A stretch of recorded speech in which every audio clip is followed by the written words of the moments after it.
Hi everyone. Throughout the semester, I want to take moments to talk through concepts the students have reached out to me about that might be missed questions on quizzes or ongoing discussions that keep emerging.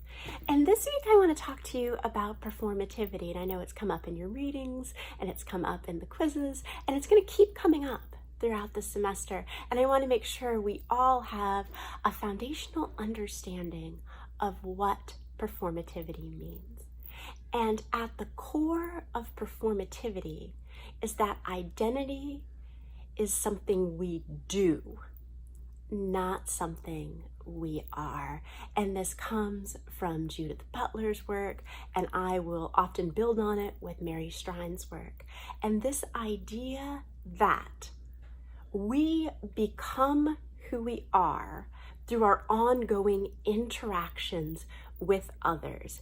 It is never finished. It is always an ongoing struggle over meaning. Now, of course, this struggle doesn't emerge from nowhere. It emerges from cultural discourses of all the interactions people have had before us that have created these ideas, these meanings, these knowledges, these truths that we reiterate and become shared understandings of what it means to be a human situated in the culture we're in. But these discourses and the meanings that come from them can feel solidified. They can feel natural. They can feel like it's always been that way. But they are created through our interactions, and each time we interact, we can reiterate, resist, dismantle, and recreate the meanings that are coming from them. I'll give a contemporary example. If we were to go back to 1999, when I was in college, this idea of marriage being between one man and one woman was fairly ubiquitous. We knew that there had been cultures where one woman had been married to many men, or one man had been married to many women, but in our minds, Western culture was a monogamous relationship between one man and one woman. That has shifted dramatically over the recent decades, and now gay marriage is legal. It's accepted. Now, is it accepted by everyone? No.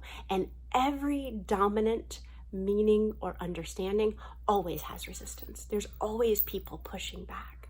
But now, because we've reiterated this concept of gay marriage, we've reiterated it through legislation, it's in popular culture, and we talk about it in magazines, children reading Teen Vogue, it becomes this natural idea. The same way with the binary, there used to be this idea, of course there's just male and female. But if you were to ask my 10-year-old from the magazines he reads, from the media he consumes, from his daily interactions with different people in the world, understands that there's some people who are transgender. There are some people who are non-binary, and that's not confusing to him like it might have been to me at 10. Why? Because the fact that gender is not binary has been reiterated to him over and over again. Now, are there still competing understandings that say, oh yes, it is binary? Of course. But that is the ongoing struggle over identity and meaning that produces the understandings we have in a culture. They're always vulnerable. No matter how solidified they are, they can always be dismantled. And this extends to our discourses of race. Race is a doing. Pigment might be in our skin, but we create race and our understandings of what races are as a society and the powers and privileges that come with race. And we can reiterate and we can dismantle those understandings through our ongoing interactions. The same thing goes with ability.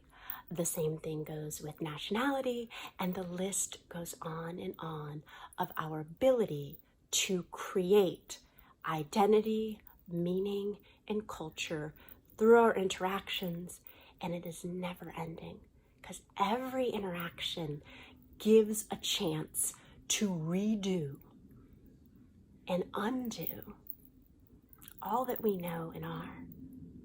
This power of interaction we need to carry into each encounter we have, whether it's an interview that you've scheduled to fulfill an assignment, or it's a daily interaction that you're having in the world, because each moment, performativity allows this idea of who we are and who we can be to emerge and be struggled over. Our participation continues. It is forever unfinished. And of course, we will continue it over the coming weeks in this course. If you have any questions, reach out, and I look forward to talking to you again soon.